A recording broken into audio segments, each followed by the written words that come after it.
Are you ready to transform your Mac Mini into a powerful development machine? Then you are in the right place.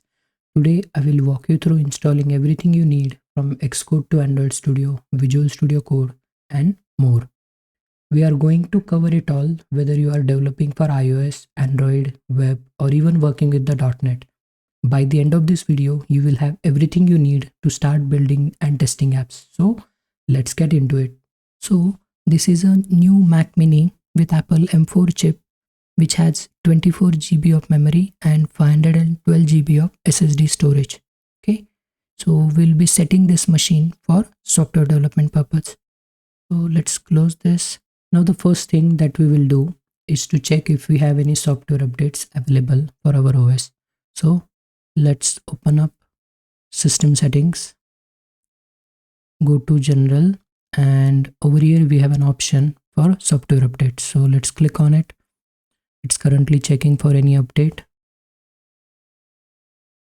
There are no updates. I have everything latest installed on my machine. macOS Sequoia 15.1. Okay, this ensures that I have the latest security patches, compatibility improvement, everything installed on my machine.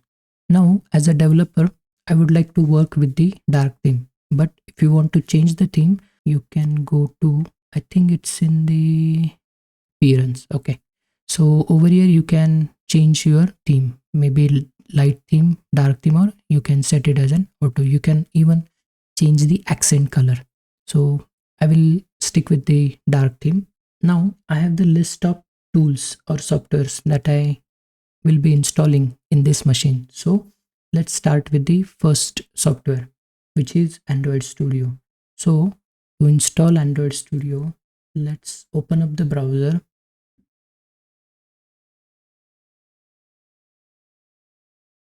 Okay, I have Safari installed on my machine.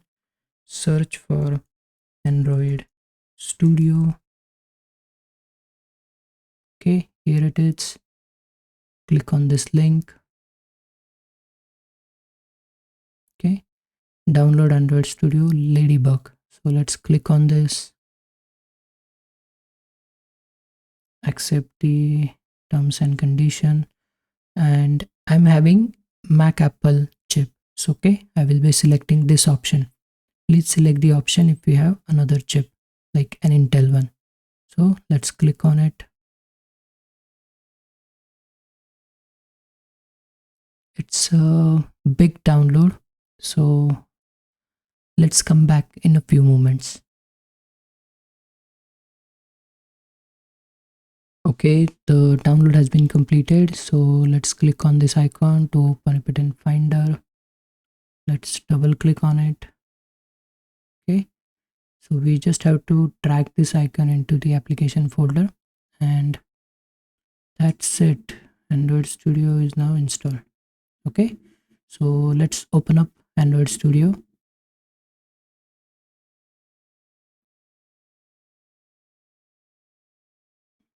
Yeah, I would like to open it up. I don't want to send any data. Let's click on next. I will stick with standard. Okay, and there are a couple of things that it will install, like build tools, then SDK platform 34. Okay, so let's click on install. Sorry, let's click on next. We have to accept the license. Accept. Okay, and finish. Now it will install those things. So this install will take some time, so let's come back when it's done. Okay, so everything is installed. Let's click on finish. Okay, so it's opened up. Then let's click on more action. Go to SDK manager. Okay, so we can see in the SDK platform Android 14 has been installed. Let's go to the SDK tools. Android build tools are installed. Let's check this option as well, Android SDK command line tools. So this is required if you are building applications like using Flutter or React Native. This is required for that purpose. So let's check this.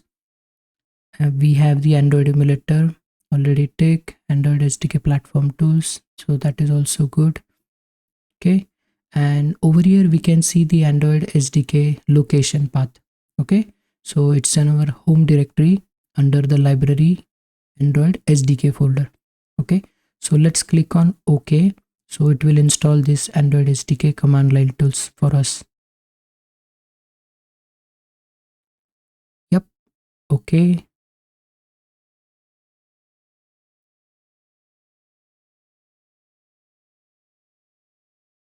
This install should be a quick one.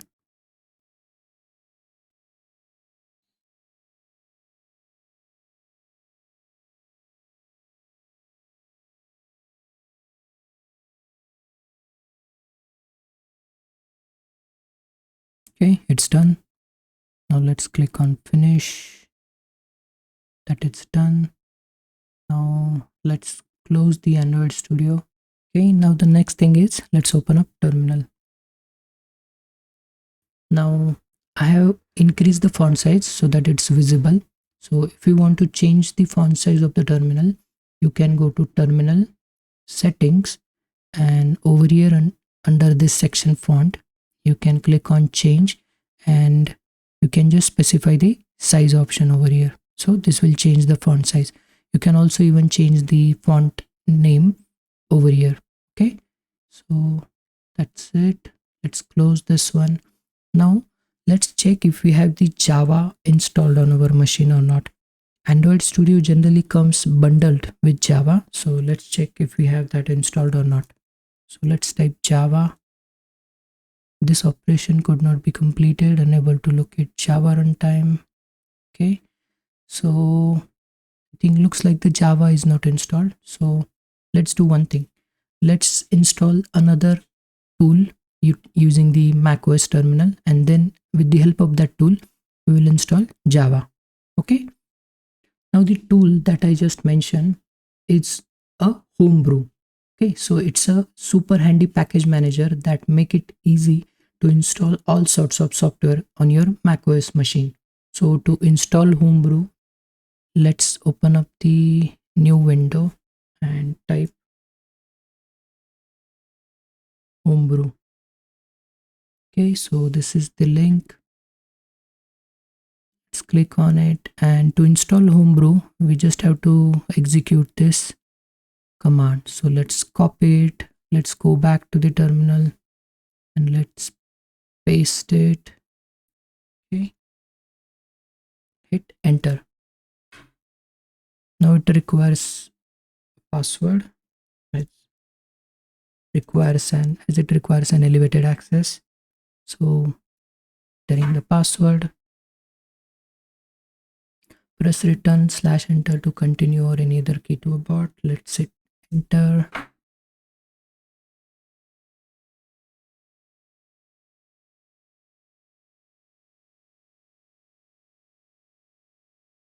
It's also downloading command line tools for Xcode.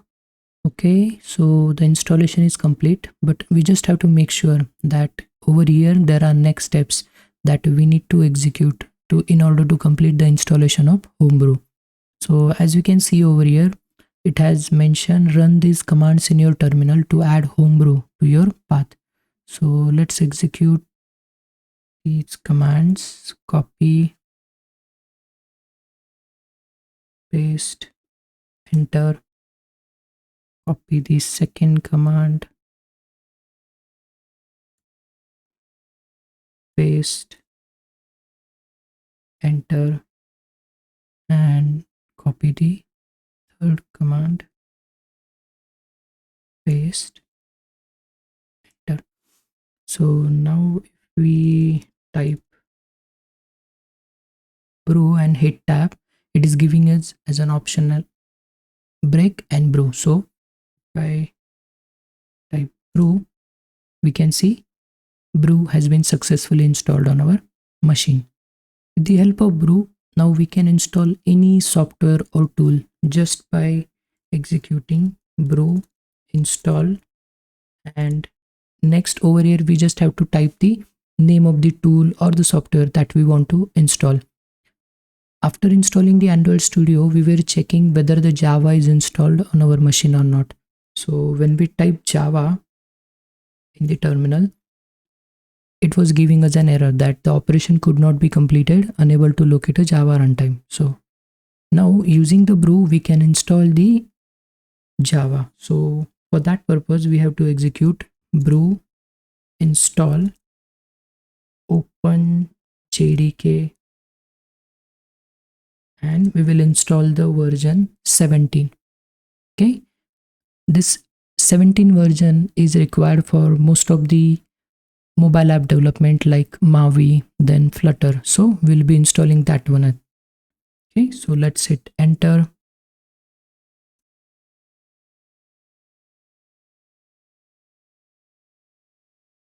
It's installing OpenJDK.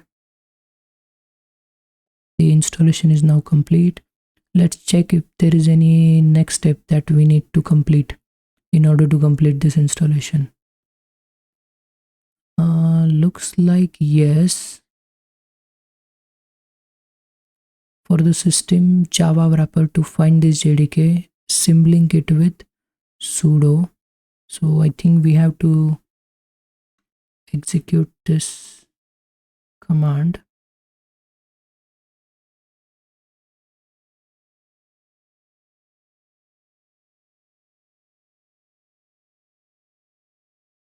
Okay, let's copy this, paste, execute. As it is a sudo, I will have to enter my password. Execution is done. OpenJDK is keg only, which means it is not symlink into opt homebrew. Okay, and if you need to have OpenJDK first in your path, then run this. Okay, so let's execute this command as well. Paste, hit enter. So what this command is doing, it has created this file zshrc and just added this line in that file. Okay, so let's check that file in our home directory. Okay, so for that purpose, let's open a finder. Let's hit command shift G to go to the home directory, users Manoj Kulkarni. This is our home directory in macOS. So let's go to that directory, but we are not able to see that file because the file that starts with dot is an hidden file. So to see the hidden files in macOS, we have to execute the keyboard shortcut command shift dot. Okay, so now we can see the all hidden files, and over here this is the zshrc file.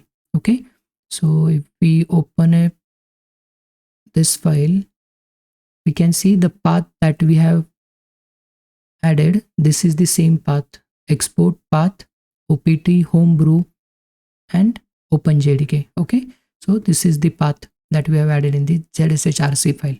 One thing I forgot after installing the Android Studio is that we have to configure the Android home path, that is Android home environment variable, in our zshrc file so that it is available globally.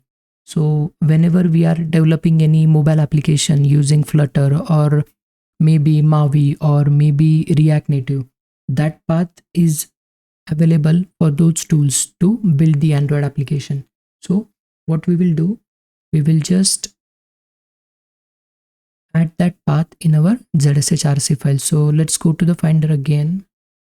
Okay, and let's go to the home directory. For that purpose, I will again hit command shift G and select the users Manoj Kulkarni, that is my home directory path, and hit enter. Okay, let's open up that file. Okay, and I will add some details in this file. Okay, so let me go to the next line, paste. So let's understand this. So this is the Android home path, which is the SDK location. Now to verify this, let's open up the Android Studio again. Okay, and go to the SDK manager. We can see it's user Manoj Kulkarni, library, Android and SDK. This is the SDK location path, and that's what we have added for the Android home environment variable. Home is just a placeholder for the our home directory, users Manoj Kulkarni. Okay, we have added path for emulator as well as platform tools over here. Okay, now let's save this file. Okay, and close it. Let's close Android Studio. Okay, it's not closing it. Cancel, quit. Okay, now let's go back to the terminal one more time and see if the Android home variable is set or not. So for that purpose, we have to type echo Android home, and no, it's not pointing it. So let's close this terminal and open it again. So let's type a echo Android home. Not showing up that path even if we restarted the terminal. So let's do that one more time. Open it again. Now let's type echo Android home underscore home. Still not doing. Oh, one thing I'm missing, it's I have to append dollar Android home. Now it should display the path. Okay, if I hit enter, yeah, now it's pointing me to the Android SDK location, user Manoj Kulkarni, library, Android and SDK. Now in the zshrc file, we have added this Android home, and we have added one more variable over there, which is home. So let's check that one as well. Echo dollar and home. So it is pointing to our home directory, which is users/Manoj Kulkarni. So whenever you want to check whether that path is set or not, so you just have to type echo dollar and the name of that environment variable that we have added in the .zshrc file. Okay, so let's go to the Finder again. There is one more thing. Now we need to go to our home directory every time currently. Okay, and there is no easy way to go to that directory. We have to hit Command Shift G, then enter our home directory path and hit enter. So just fix that one quickly. So for that purpose, let's go to the Finder settings and go to the general tab. No, I think it's under the sidebar section. Yeah, so here if we tick this, as you can see, the home directory path is now quickly accessible in the sidebar. Okay, let's do few more things. Yeah, file name extension is on. I like that one so that I can see the extensions of the file. Then go to general. Yeah, I think that's it. While we are customizing the Finder, let's do few more things. Let's go to the view option. I think it's the show path bar. Okay, so that we can see the path in the Finder window, as we can see over here. Let's show the status bar as well. It shows how many items are there in this particular folder. And let's click on this option, show all tabs. Okay, no, sorry, I think that's the other one, show tab bar. Okay, so we can create multiple window. Okay. And if you need to customize the toolbar as well, we can do this using the customize toolbar option. Okay, we can select this option and come over here, and whatever the feature that, or whatever the option that we want to add in our this section over here, we can just drag and drop. Like I have added the delete button, then the new folder and the airdrop, because I generally transfer file from my iPhone and the Mac machine easily. So I've added those sections as well. Now the next thing that we is going to install is the Visual Studio Code, which is our editor. Okay, so there are two ways we can install Visual Studio Code on our machine. First, we can go to the Visual Studio Code website, which is code.visualstudio.com. Go over here and select this option, download for macOS. Or we can go to the terminal. We have already installed the Homebrew, so using Homebrew we can also install the Visual Studio Code. Okay, so let's check what is the command to install the Visual Studio Code using the Homebrew. Let's type install Visual Studio Code with Homebrew.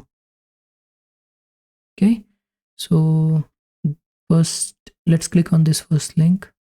Yeah, so this is the command that we need to execute in order to install Visual Studio Code on our machine. So let's copy the command, go to the terminal, paste it, and install. Homebrew is a very powerful tool. Using this, you can install any software, any utility by just executing the command. We don't have to go to the website, download that software and install it. Hopefully that should be done quickly. Looks like Visual Studio is successfully installed. Okay, now let's check. Let's go to the Finder, go to the applications, and yeah, it's over here.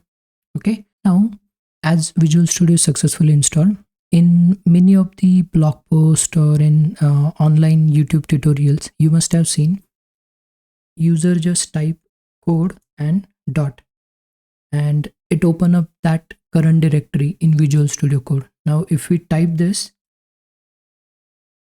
and hit enter, it's opening up the Visual Studio Code with that same directory. Okay, so Visual Studio would like to access desktop folder, allow.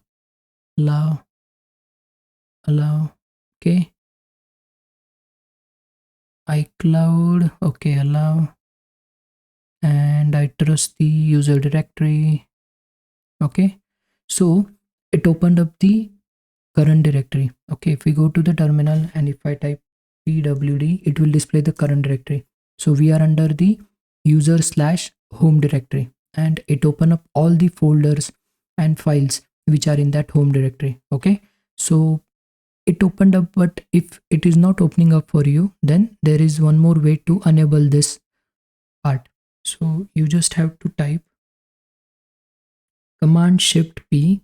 Okay, it will open up this option, and let's type over here install. Yeah, you have to select this option, shell command install code command in path. If you execute this, it will enable that functionality in your terminal. Okay, it should be enabled by default, but if it is not working for you, this is the other option that you can use to enable that option in your terminal. Okay, so that's it. Our Visual Studio Code has been set up.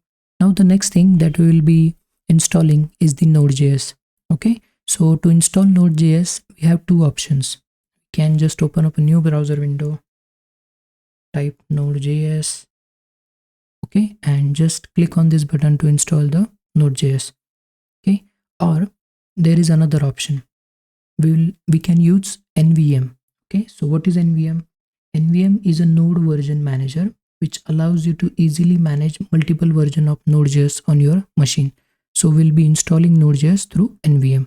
So to install NVM first, let's open up a browser window, type NVM. Okay, so this is the link that we need to go to. Okay, let's click on it, and I think this is the command that we need to execute. Okay, so copy this, let's go to the terminal, let's paste this one, okay, and hit enter.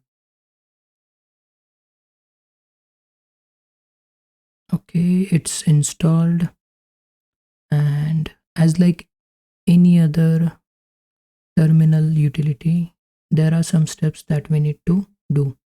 So as we can see over here, we have to export this one, this section,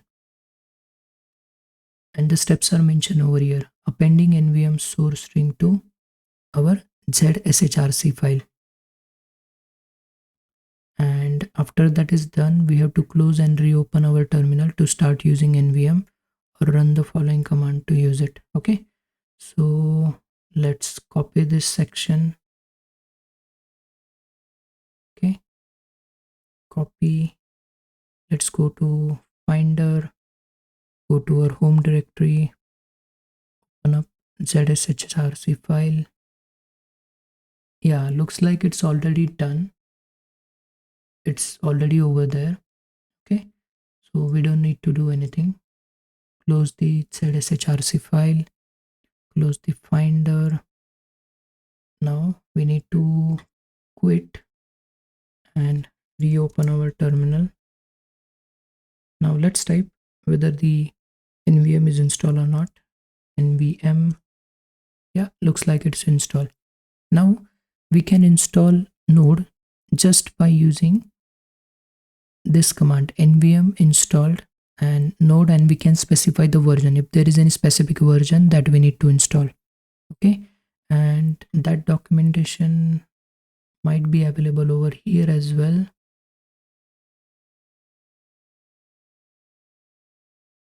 Yeah, so we just have to execute this command nvm install Node. Okay, and it will install the latest version that is available for Node. Okay, so let's go to the terminal. Nvm install Node. Okay, hit enter.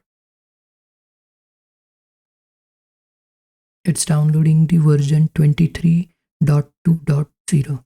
Okay, as we can see over here. Yeah, it's done. And we type now Node. Yeah, it's there.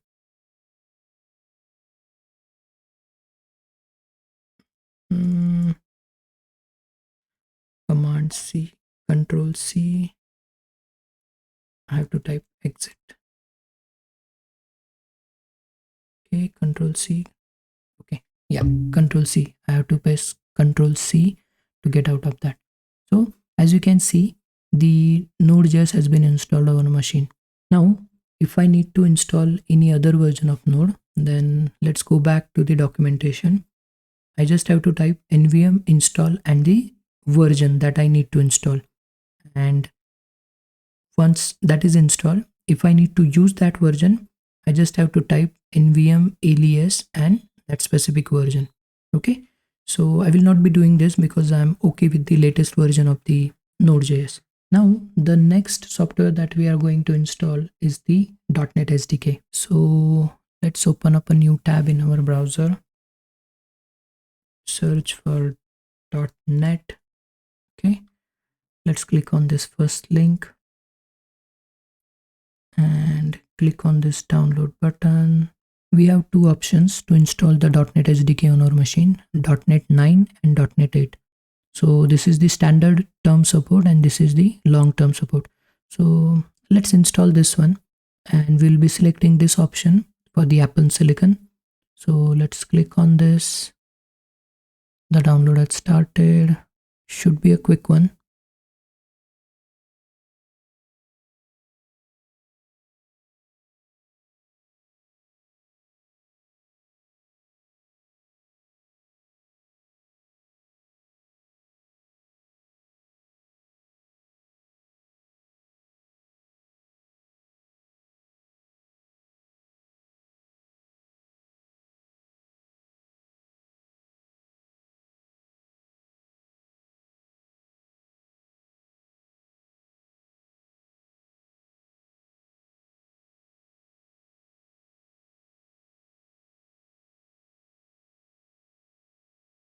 Okay, the download has been completed.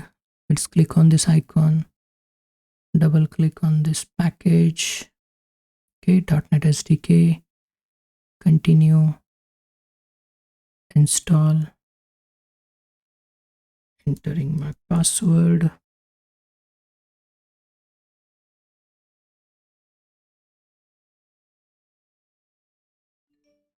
Okay, the installation has been complete. Close to trash.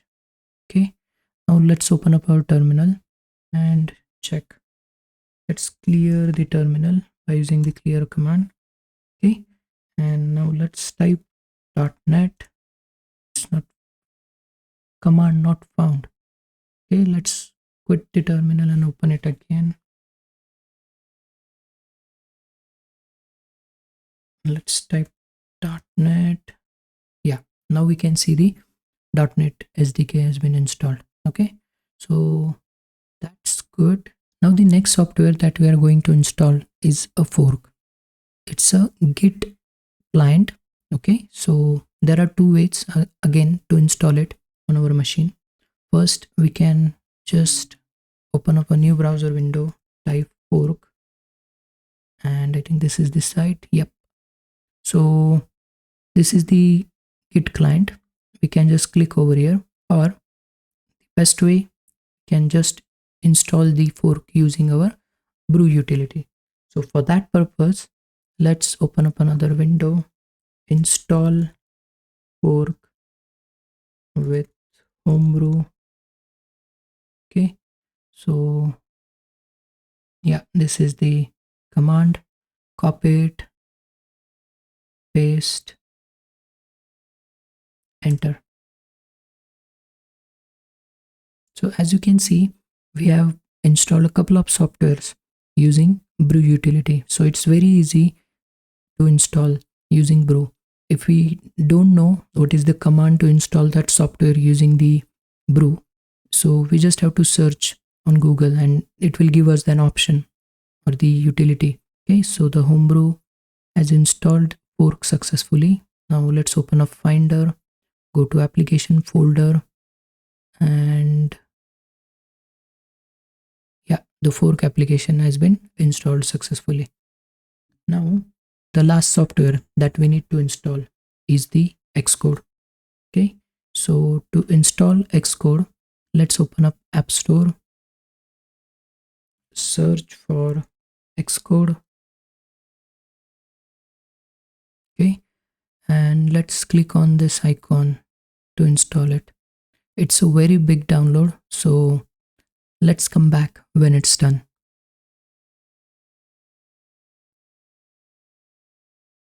Okay, the installation of Xcode has been done successfully. Multiple extensions added. Okay, let's click on this.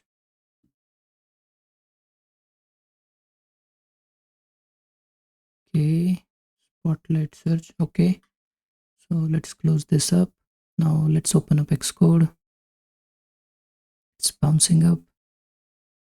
Xcode and Apple SDK agreement. Let's click on agree. Entering the password. Okay.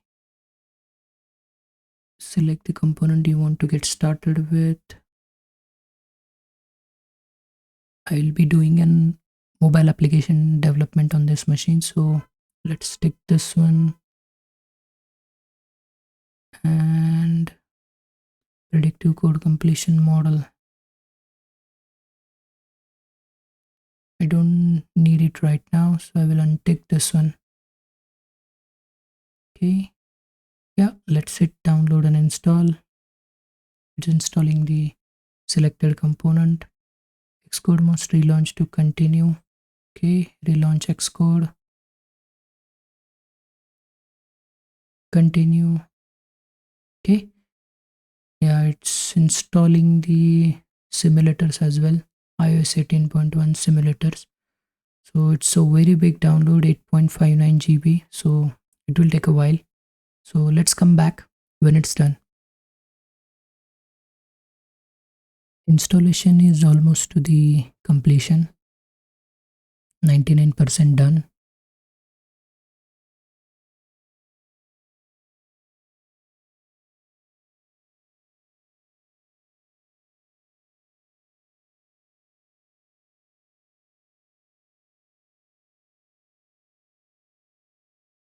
Yeah, installation is done now. Notification allow.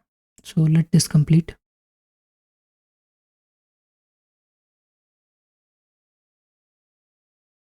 Yeah, it's completed now. Okay, and let's close the App Store, close the Visual Studio Code, and we have Xcode version 16.1 install our machine. Now we can go to the window and device and simulator and check what are the simulators installed. So we can see these are the simulators that are installed by the Xcode. Okay, now there is one more thing. Even though now Brew has installed the Xcode command line tools, we can verify that by going to Xcode menu, about Xcode. No, I think it's under settings. Okay, and then go to the location tab. Yeah, over here we can see the command line tools version 16.1 has been installed. Okay, there is one more way to install these Xcode command line tools. If it is not there, there is one command. Let me grab that for you.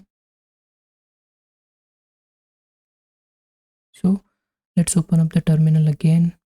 Let's clear this, and we just have to execute this command to install the Xcode command line tools.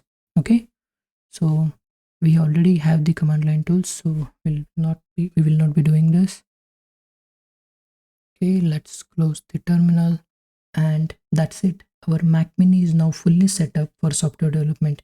We have installed everything from Xcode, Android Studio, Visual Studio Code, Node.js, dotnet SDK, and also some tools like Fork or Git.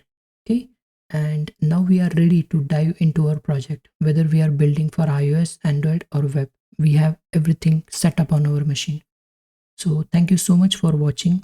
If you have found this video helpful, don't forget to subscribe and like the video and hit the bell icon for more tutorials like this.